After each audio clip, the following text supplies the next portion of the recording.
Do you really not know what you want to do next? Or have you simply been led to believe that you don't?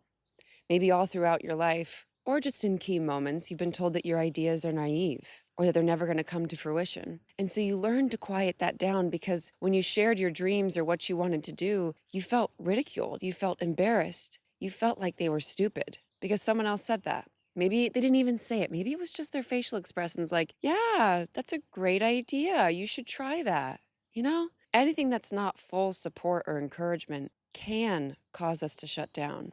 And maybe it stems back to things that happened in childhood. You know, maybe your art was criticized or your dreams were dismissed. Or maybe, like me, you're the youngest in the family. And so everyone just always kind of not looked down on you, but you were always the little baby, you know? You always had these big dreams. She's so cute. She has these big dreams, you know, like just nothing was taken seriously. Maybe that could be it. And so we've learned to quiet down the voice inside of us, to try and avoid that discomfort, that pain, maybe that shame that we feel when we share those ideas. Much less if we were to act out on them and other people were to see it. That's scary, right? But maybe there's still a voice inside of us that's guiding us. I'm pretty sure there is. If you listen closely and if you pay attention, you may notice that voice speaking to you in a variety of different ways. It can show up like anger. When you share an idea and someone dismisses it and you get that fire inside of you all of a sudden, maybe you fight back, maybe you argue back, but maybe you also quickly stamp that fire down because once again, your idea was dismissed. Maybe it shows up like a freeze state, like a sense of paralysis. When you think of doing that thing, it's like, oh my gosh, I'm terrified. I can't even think about doing it. But there's something in you that wants to do it. Your emotions are your guide. And that paralysis, perhaps it's the weight of past judgments. But every emotion that you feel is a guide on your path. Allow it to be a guide on your path. Is it that you don't know what you want to do? Or is it that you're scared to do it? And you might think, oh, I'm not scared. But maybe there is a part of you that is. You know, the things that happen in our childhood, yet they can affect us today. And one thing that, it can get a bad rap, but doing inner child work, which is so simple. It's literally just closing your eyes, imagining yourself at some young age, whether it's 5, 8, 10, could even be 2, and imagine what yourself looks like. What do they like to do? What's their demeanor? How do they feel? You might notice that maybe they just need someone to hold them. Maybe they need someone to tell them that it's safe for them to dream, that their ideas are beautiful and so exciting.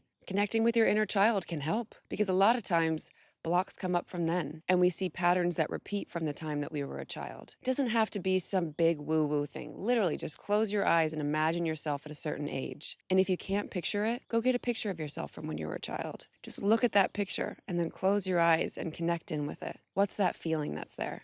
Sometimes we're scared to do things because our ideas have been dismissed as naive. Other times, we're scared that what we want to do is going to hurt someone else, that it's going to make them feel uncomfortable, that it's going to cause them pain. This is where things like people-pleasing comes in. Like when you need to break up with someone because you know it's not right, but you're so terrified of what it's going to do to them, how they're going to feel, what state they're going to be in. But let's think about this logically. Does anyone want to be with someone that doesn't want to be with them? Is it more cruel to stay with someone when you don't want to be with them than just stick it out because you don't want to hurt their feelings or you're afraid what's going to happen to them if you leave? And in that moment, when you're choosing that other person over yourself in this specific situation, you're telling that little self inside of you that they matter more than that little child within you, that this person takes priority over you. And maybe you as a child were never fully chosen. Maybe you always had to look out for other people. Maybe you've abandoned yourself continually because you were taught that it was more honorable to look out for other people, to make other people more comfortable at the expense of your own, because that's how you be a good servant. That's how you be a good human. But this little self over here, this little child you has been waiting their whole life just to be held, seen, and honored and take priority, to be taken care of. And again, no one wants to be with someone that doesn't want to be with them. How disrespectful is that? Can you imagine how you would feel if someone stayed with you and later you found out that they wanted to leave for over a year? Are you kidding? I would have been like, fucking leave already. Don't do that to me. That's disgusting. Do you really think I'm that weak and pathetic? Sorry for cussing. But we don't want that. And maybe it's a job that we need to leave. And we're like, oh, the company's going to fall apart without me. We can't leave that job.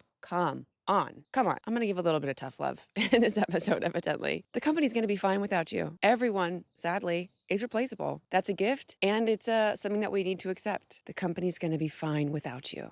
and you're going to be better off without them, if that's truly what you're being called to do. Following our path, following that inner voice takes courage, because it's scary, because we have to overcome potentially patterns that we've had for a long time. And we can even start with small things, like when you're invited to a party and you don't want to go. This is an interesting thing. I don't know exactly how I feel about this. It's something I'm still working out, because I personally would never want someone to come to a party of mine or to come over or to spend time with me if they didn't want to. And if someone didn't want to, I would rather them just be like, hey, I'm really not feeling it right now. Like, I just kind of want to stay home and chill, or I got this other thing going on that I think I'd rather do. Okay.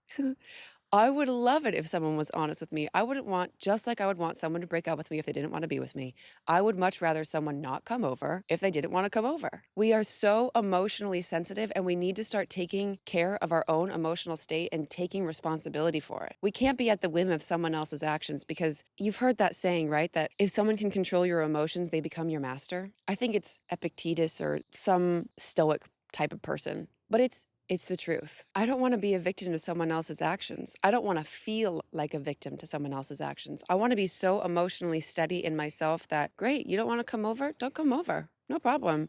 You said that you were going to come out to dinner tonight, maybe a couple hours before. You decide that you're just so exhausted, or you've had a hard day and you don't have the energy for it. Great. Don't come. Also, I would like that to be extended to me as well. If I'm going to extend that to someone else, then I'm certainly not going to hold myself to a different standard. And I'm going to trust that the people in my life have the emotional maturity and the emotional stability to be able to handle that. Now, other people feel different ways about this. Other people think if you make a commitment, you should stick to it no matter what. Or if you cancel plans, you're going to lose friends. That's definitely something I've heard throughout my life. But I don't want those friends then, if I'm being honest. We're all adults. You know, it's time for us to start taking accountability and responsibility for our emotional states and for the life that we live. And if you're in a job that you hate, figure out your plan to leave. This life, we get one life in this body, in this design makeup. Are you really going to spend it doing something that you don't want to do? I know it's so sad, but I know too many people who are in jobs they don't want just because of the emotional security that job provides. And it's a very real thing that we need money in order to survive in this world. But seeing the level of stress, seeing how they're just not living with this sense of aliveness, this miserableness that they have, there's something to be said about finding a way to bring joy into your life. And no job should control your emotional state either, just like another person, that you should be able to overcome it. But in those moments when you feel so miserable and like, oh my gosh, this just isn't right, and you almost feel like this itching inside of you, like I just can't do it anymore, I don't want to do it anymore, but you still continue to force yourself to do it. Where is that self-punishment coming from? When are you going to start honoring yourself and those feelings that you're having and actually change your life? I know people have lived lives like that, who are in jobs that they hate, who could very well do other things, but it's safer to stay where they are. And it makes me so sad. It makes me so sad that they have all this potential and these other dreams that, are they ever going to do it? Maybe in the second half of life. When you're in the second half of life, are you going to be too tired to actually go after it? Or maybe you will, and that would be great. I hope you do. But why not maybe try doing it now? And oftentimes when we need to make a change, at least for me, I have to be pushed to a real far breaking point, to the breaking point actually, in order to make a change often. I'm working on correcting that, because it's very uncomfortable. I don't want to get to that state, but often it's what is required. Could it have happened faster? I don't know. It's something I think about as well. Like, could I have made that decision faster? Could I have ended it sooner? Could I have done X sooner? Maybe. And maybe there's something to be said that you just have to get to that lowest point of feeling that excruciating pain of not living as yourself, as completely abandoning yourself for someone else or something else, and hitting that like, oh my gosh, I don't know if I want to be here anymore moment, in order to like snap out of it and actually make that decision, so that you never go back to that point again. You never allow yourself to abandon yourself again, because you know the pain of what it is to feel that way. And you're never going to abandon yourself again. Maybe that's why we let it get so bad, so that we make mistakes, we repeat patterns, but sometimes we don't actually end the pattern until it is so excruciatingly bad. And then in that moment, what I am choosing to believe, what I am choosing to live as, is that once I experience that, I am never going back. I am never going to abandon myself again, because I know that pain.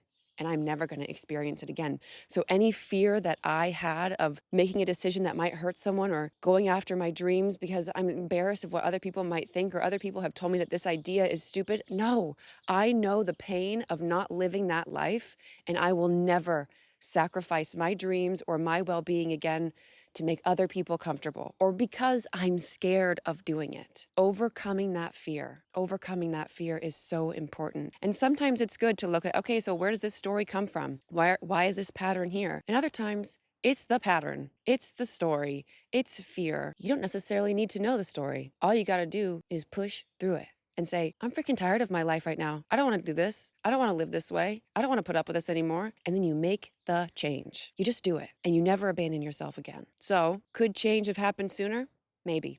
Maybe it could have. And I'm grateful for getting to that point of the lowest breaking points so that I know I'm never going to go back. I know it. And some things I think genuinely do take time. There have been some things in my life that I just couldn't let go of. It was like this weird little tie that I had around me. And then one day it was just gone. I was ready to make that change or to make that decision. And it wasn't because necessarily I felt that pain, although there are the times obviously when I felt that pain and that's when I made the choice and that's when everything changed and I'm never going back, like I said. But there are other times where there is something that we're holding on to or a habit or a person or something. And then one day it just goes. And maybe we find that what makes those other things go that we've been holding on to is finally making the decision to live for ourselves. Maybe it's a little chain reaction. Like you make this one decision to live for yourself or to protect yourself or to go after that dream. And in order to do that, that old version of yourself had to die because there was a lot of fear, people pleasing, or whatever it might be that was preventing you from doing this one thing. And then as soon as you do it, it's like everything else from that old version of you just fades away. And it's a beautiful thing. So if you're in a moment right now where, you need to make a change, you're scared, or maybe you're telling yourself that you don't know what to do, consider that maybe you do. And in order to be able to hear that voice and receive that knowing, acknowledge that knowing of what you have to do is there, you have to be self-compassionate. There is a time to tell yourself, bitch, snap the fucking out of it, okay? Let's make a change. Let's do this. And there are other times where you got to have compassion. Like, I know you're scared.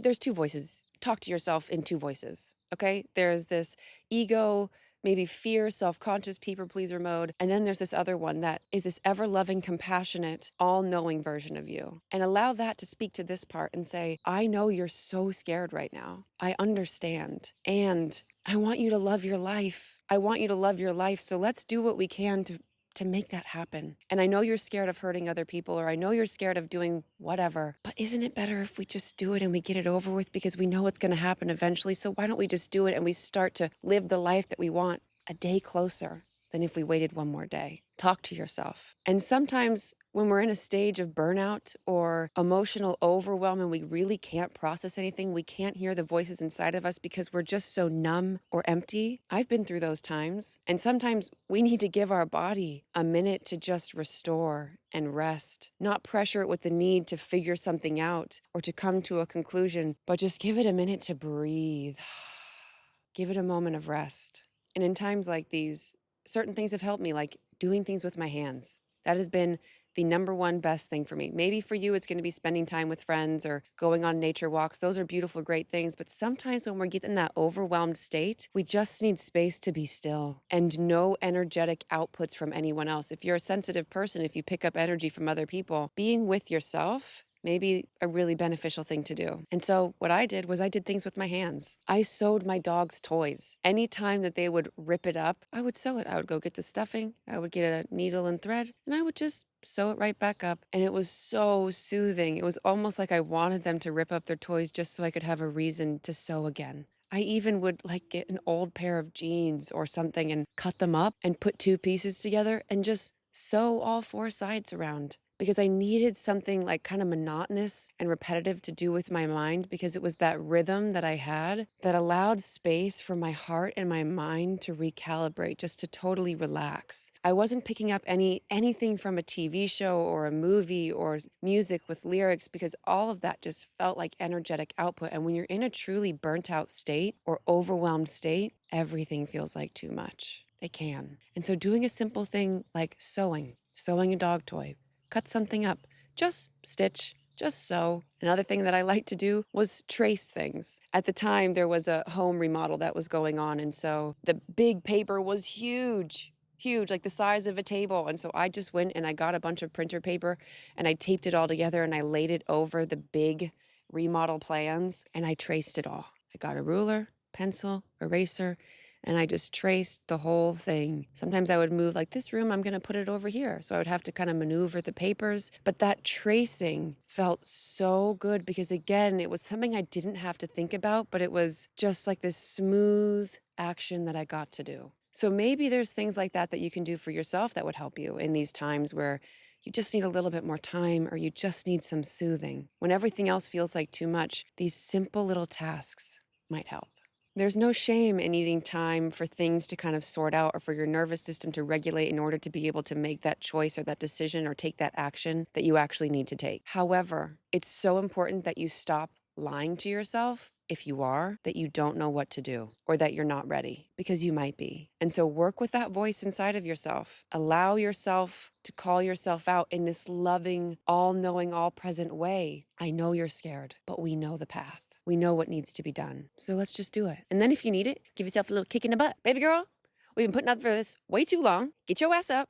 Walk out the door. We're not doing this anymore. Sometimes we need a little sass. And sometimes that's how I like to talk to myself. That's how I'm like, all right, we're wallowing in it. How much longer are you going to wallow in it? I'm kind of over this. Can we be done with this? Because I'm pretty sure you've had enough time to cry. Sometimes I need that. But I know always that no matter how this voice is talking to me, that is unconditionally loving me. Have fun with this inner voice inside of yourself. Have fun with it, because why not? It makes it more fun. And I want to have fun. Even when I'm in my low moments, being able to bring in this dynamic can help. So if you're in a time where you're not sure what to do, or you're not sure what decision to make, or if you can actually make that decision, get some space to listen to that voice inside of you. Reconnect with that voice. Listen to it. Maybe imagine your inner child. What are they trying to say? Pay attention to your emotions. Where are you getting angry? Where are you feeling let down? Where are you bummed by someone's reaction? What reaction did you actually want from them that you didn't get? And can you give yourself that reaction now? Can you give yourself that encouragement that you were hoping from them? That would be really powerful if you didn't have to depend on other people to see your vision or to encourage you. Of course, it always feels good, but sometimes at the start, we have to be our own best advocate and cheerleader. And we can do that. We can do it. You can do it. I've done it. You can do it. I want us to love our life. I want us to fall in love with life. I want us to be living our dreams. I want us to make it all happen for ourselves. And we can. But it starts with admitting to ourselves the dreams that we have and having the courage to actually go after them and to not keep ourselves in things that are past due time to be done with. And I know it's scary and I know it can be hard and really heartbreaking and sad, but on the other side is the life that you've been wanting to live, that maybe you've been too scared to live, but it's right there for you.